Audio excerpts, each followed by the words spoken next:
আজ গোপীনাথ এসেছে, এসে মনের আনন্দে সেবা করতে বসেছে। তার নাড়ু সেবা করবে এমন সময় আজ রঘুনন্দন দাঁড়িয়ে দাঁড়িয়ে মনে মনে চিন্তা করছে, আমি যদি নিজের ভাবটা না বুঝিনি আজ সব নাড়ু আমি তো পাবো না। কি করেছে?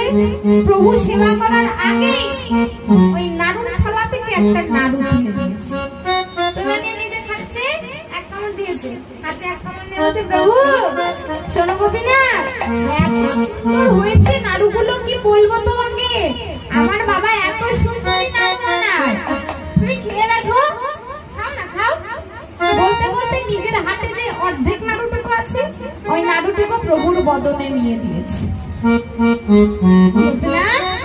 নাও নাও সেবা করো।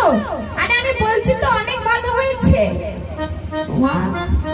অর্ধেক নাড়ুটা যেই না প্রভুর বদনে দিয়ে রেখেছে, প্রভু আমার নয়ন জলে ভাসে কাছে আর বলছে,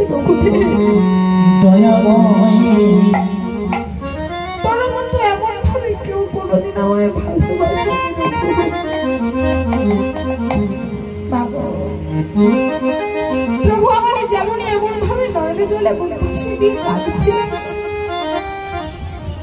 রঘুনন্দন বলছে, ও গোপীনাথ তুমি কাঁদছো কেন আমি জানি, বলো গোপীনাথ, আমি আমার মুখে কেটো নাড়ুটা তোমায় দিয়েছি বলে তোমার মনে কষ্ট লেগেছে না, তার তোমাকে এটা খেতে হবে না, তুমি অন্যটা খাও, তুমি আমার মনে দুঃখ পেও না। গোপীনাথ আমি বুঝতে পারিনি তুমি এমন ভাবে কষ্ট পাবে না, আমি কষ্ট পাইনি, আমাকে তোমার মতো এমন ভাবে কেউ ভালোবাসে, তোমার মতো এমন মনে দিয়ে প্রাণ দিয়ে আমায় কেউ কখনো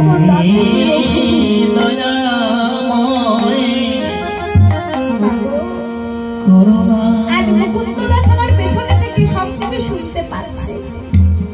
মুকুন্দ দাস আজ দ্বিতীয় ব্যক্তির আওয়াজ পেয়ে দৌড়ে ছুটে এসে যে না মন্দিরের দ্বারখানি খুলেছে।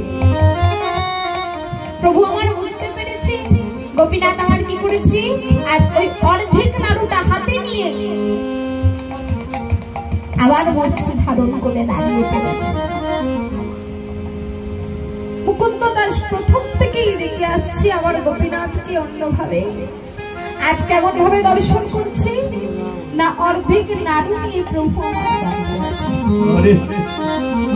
মুকুন্দ দাস আমার প্রভুর চরণ জড়িয়ে ধরে বলছে,